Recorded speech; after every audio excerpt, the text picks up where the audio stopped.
Assalamualaikum warahmatullahi wabarakatuh.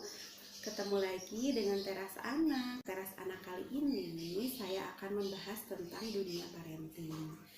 Ini adalah pengalaman saya menangani anak kedua saya. Jadi di sini saya akan membagikan tips bagaimana menterapi anak yang mengalami speech delay di rumah saja.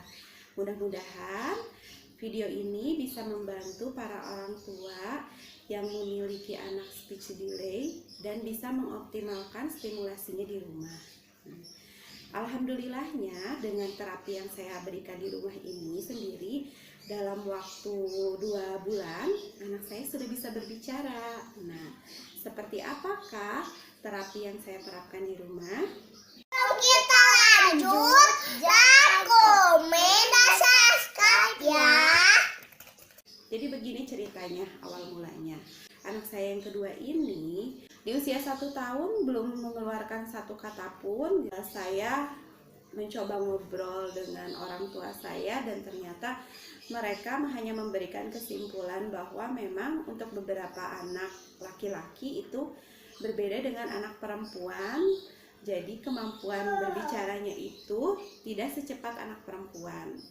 Karena anak pertama saya perempuan dan anak perempuan saya yang pertama tidak mengalami kendala apapun. Oke, saya masih menerima itu ya, masukan dari orang tua. Terus kemudian sampai akhirnya di usia 1,5 tahun masih tetap belum bisa mengeluarkan satu kata pun. Jadi anak saya ini ketika meminta sesuatu, dia biasanya menunjuk atau ngedehem kalau bahasa Sundanya ya, kayak gitu, minta sambil menunjuk. Nah seperti itu. Terus akhirnya dari usia 1,5 tahun saya mulai konsen nih untuk memberikan stimulasi supaya ada peningkatan. Jadi anak saya harus mengucapkan kata ketika meminta sesuatu. Tapi anehnya anak saya ini ketika diminta untuk mengucapkan sesuatu, dia tetap tidak mengeluarkan gitu, tidak mengeluarkan satu kata pun. Misalnya dia pengen makan, dia nunjuk, atau misalnya pengen minum, dia nunjuk, nunjukin gelas. Kemudian kita sebagai orang tua menstimulasi supaya anak mengeluarkan kata minum. Cuman minum itu kan terlalu sulit ya, akhirnya mimi. Nah kata mimi itu nggak mau, dan akhirnya saya coba mengulang stimulasi terus, malah nangis gitu. Sampai nangis saya tetap berusaha untuk menstimulasi supaya anak itu mengeluarkan kalimat. Nah di sini kesalahan saya. Jadi seharusnya ketika memang anak yang mengalami speech delay itu, memang kita harus pertama menginstruksikan anak supaya bisa mencoba mengeluarkan kata yang diingininya. Misalnya tadi minum, kita instruksikan, ayo bilang mimi ya, mimi. Anak tidak mengeluarkan kata. Kemudian kita coba yang kedua kalinya. Ini Gibran, anak kedua saya. Ya, misalnya kita coba untuk mengulang lagi mimi, tetap tidak. Sampai di instruksinya dilakukan sebanyak 3 kali. Jadi kalau misalnya anak sudah 3 kali tidak mengeluarkan kata yang kita mau, kita jangan memaksakan gitu, karena itu akan membuat anak mengalami depresi. Jadi sudah, kita berikan saja apa yang dia mau. Itu terus saja diulang. Setiap dia menginginkan sesuatu, kita hanya menginstruksikannya 3 kali. Setelah itu kita berikan. Nah itu ya stimulasi yang pertama yang kita berikan. Terus kemudian yang kedua, kita berikan lebih banyak lagi stimulasi bahasa. Seperti kita banyak bercerita, menggunakan media, misalnya boneka, supaya anak mau memperhatikan kita ya, bercerita. Terus kemudian dengan bernyanyi-nyanyi, terus juga bisa juga dengan membaca buku. Nah saya coba anak yang kedua ini saya beli flashcard. Nah flashcard ini ternyata tidak, buat anak saya itu dia tidak menarik, tapi untuk beberapa anak bisa dicoba ya. Jadi ketika saya berikan flashcard, ini apa misalnya, binatang, harimau, ternyata dia cuek aja gitu. Akhirnya saya mencoba mencari media edukatif yang lebih menarik. Jadi si anak itu mau melihat dan kemudian kita bisa mengajarkan benda-benda yang ada dalam permainan tersebut. Nah, alhamdulillah akhirnya saya beli puzzle. Ini sangat menarik banget buat anak saya. Kenapa? Di sini anak bisa anteng, bisa fokus memasangkan puzzle apa yang cocok dengan pasangannya.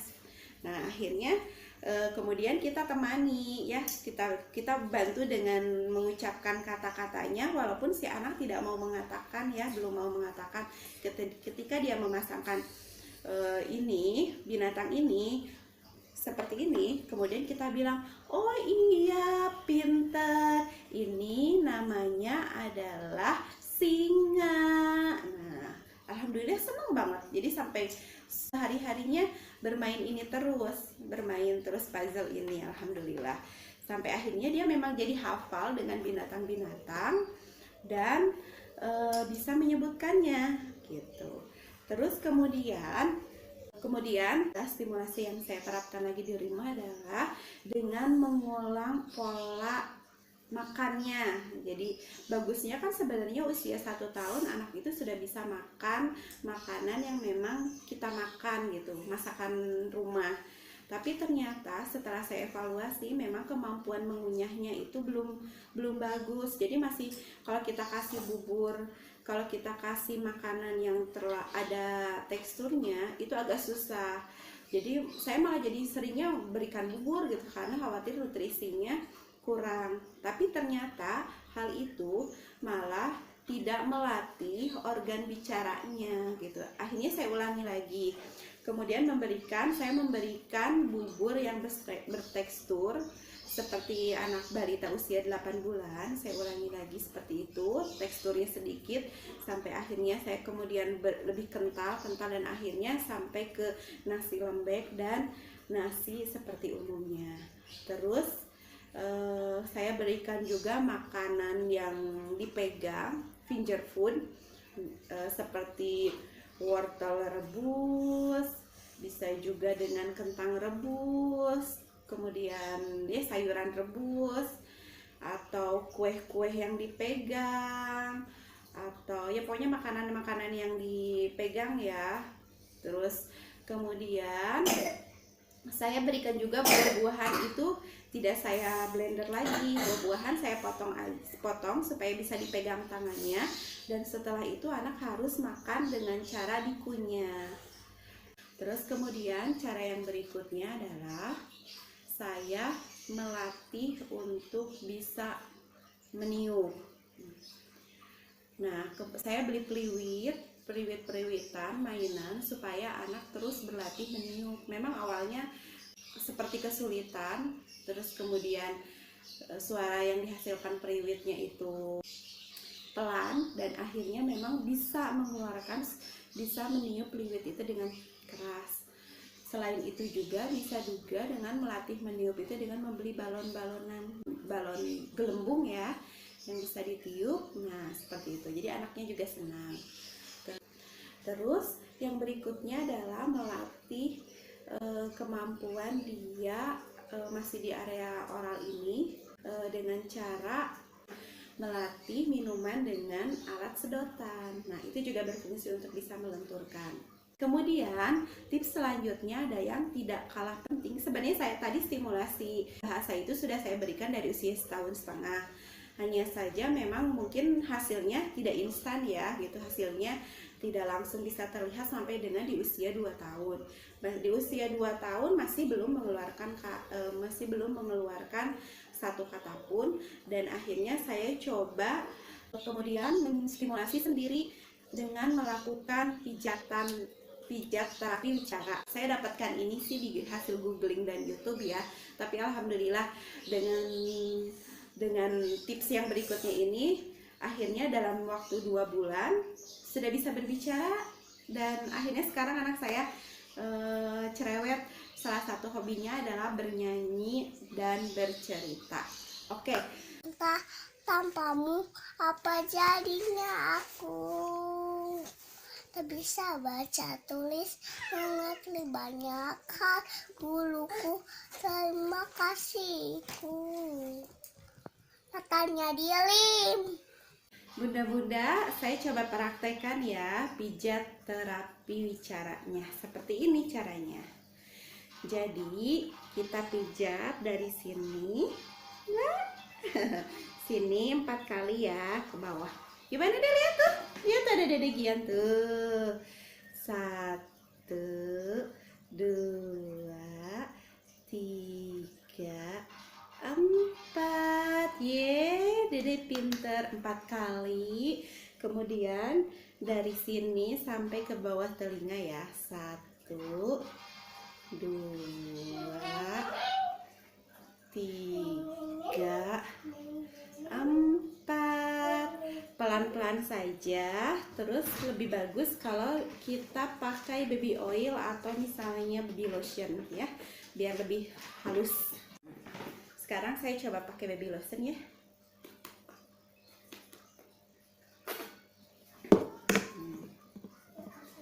Kemudian pijatan berikutnya diputar. 1 di atas mulut, 2, 3, 1 lagi deh, 4. Gian. Memang tantangannya kalau pijit anak itu akan ada berontak, tapi bagaimana caranya supaya anaknya mau ya.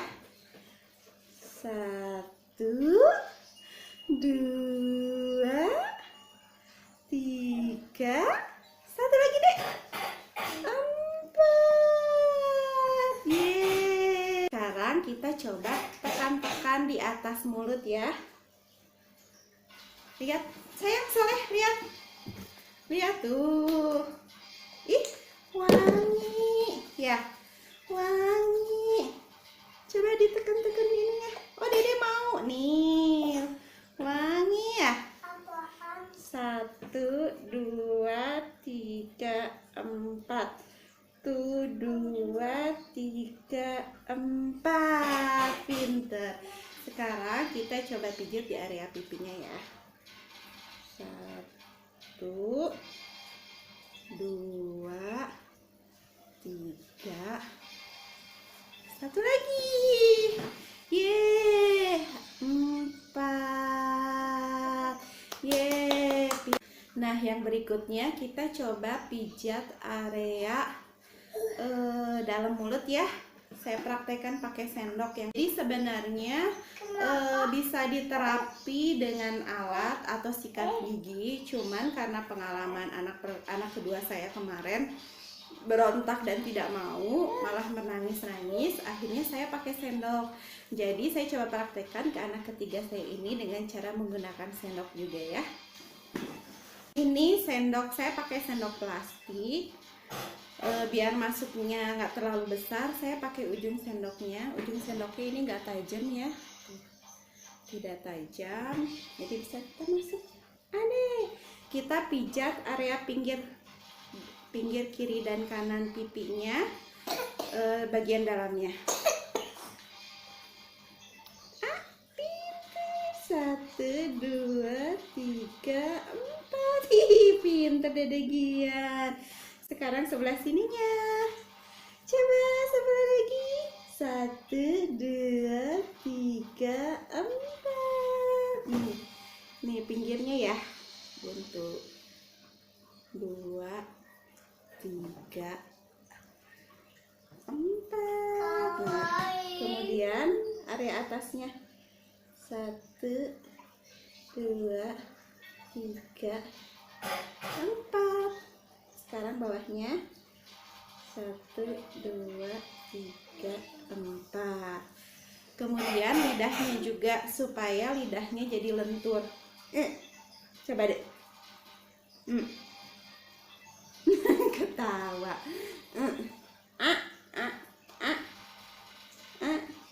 Kita perkirakan aja ya Bun ya. Nih dari dalam kita, tengahnya kita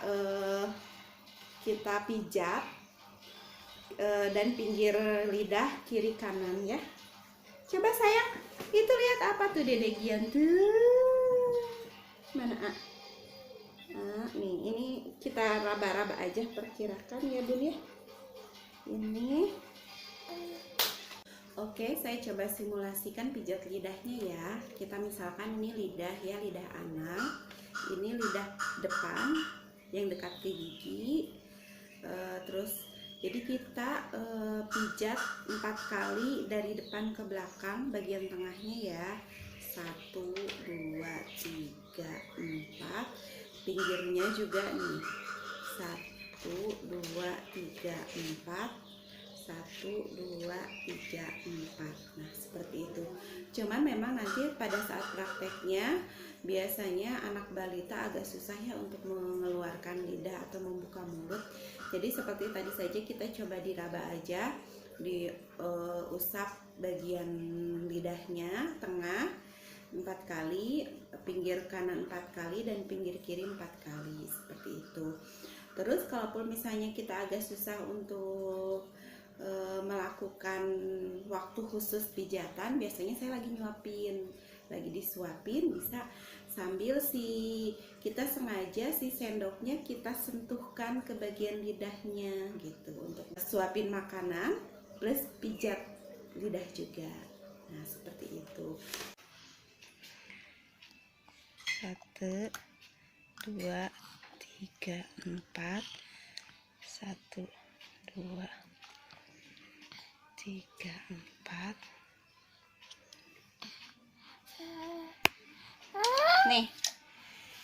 Nih, saya pakai mangga supaya mau buka mulut tengahnya. 1, 2, 3, 4. Sekarang pinggirnya dek. 1, 2, 3, 4. Iya, pinter.